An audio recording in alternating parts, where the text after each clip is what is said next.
Good morning, Facebook family and friends. First off, the first thing I want to do is say thank you, Mom and Dad. Thank you, Mom and Dad, for creating me and allowing me to have this physical experience. So I'm gonna get straight to it.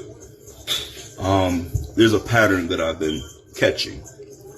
That it's always been, right? This is something that's always happening every day with each and every one of you. Not everybody, but I bet the majority of you, this is what's going on. And I had to think because I had a situation in my own life that caused me to think about this. And what it is lying, being a liar. You know, whatever, however you feel about lying is how you feel about it. So I'm just going to share what I think about lying and how deep that shit can get. Now, when I'm talking about lying, I'm not talking about little white lies. I don't give a fuck about white lies. I'm talking about lying to the point where who you are and your existence is fabricated.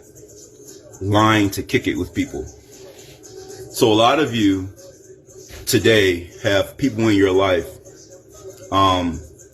that they don't know who you really are. What they know is whatever version of you that you want to give to them. And a lot of times it's fabricated on a lie because no one wants to be their true selves because we don't know how other people will receive us. Right. So I'm going to take it to men.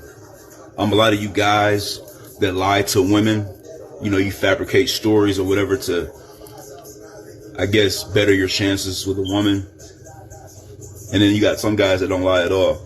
I'm one of the guys that don't lie at all. I'm never going to lie or fabricate a story of who I am or my past to appease how you feel or how you perceive me. That's just not going to happen. It's like either you fuck with me or you don't. And if you don't, kick rocks. If you fuck with me, stick with me.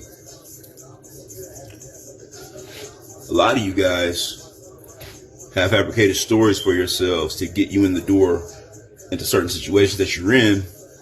And now you have to try to be that person that you lied and pretended to be in the first place when that was never really you. Because you got to keep the girl, right? Or you got to keep your homies or whatever, whoever you pretended to be to fit in or to get in or to get what you want. Now you got to keep that lie going, and it keeps going and going and going and going and going. And then I thought about, why does this happen? And I think this happens because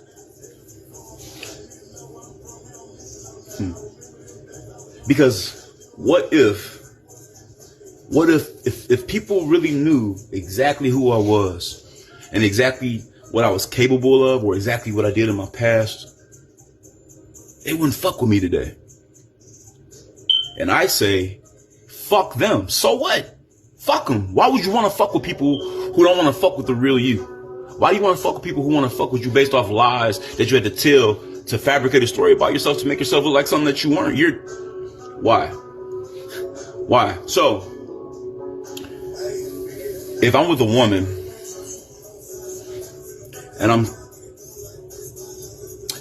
explaining something to you from my past that's well over 20 years ago, and you take offense to it today, and it's something that took place before I ever knew you existed, and this is directly for you. If you take offense to some shit I did 20 years ago, today, at our age, fuck you. To the rest of you, do not live a life full of lies. For one, when you leave this earth and you stand before whoever you believe you're standing before, will you really be able to say you had a life of integrity? I mean, are you even consciously aware enough to know that your life is fabricated on lies? If it is, I want to give a shout out to my sister, my little sister Jocelyn.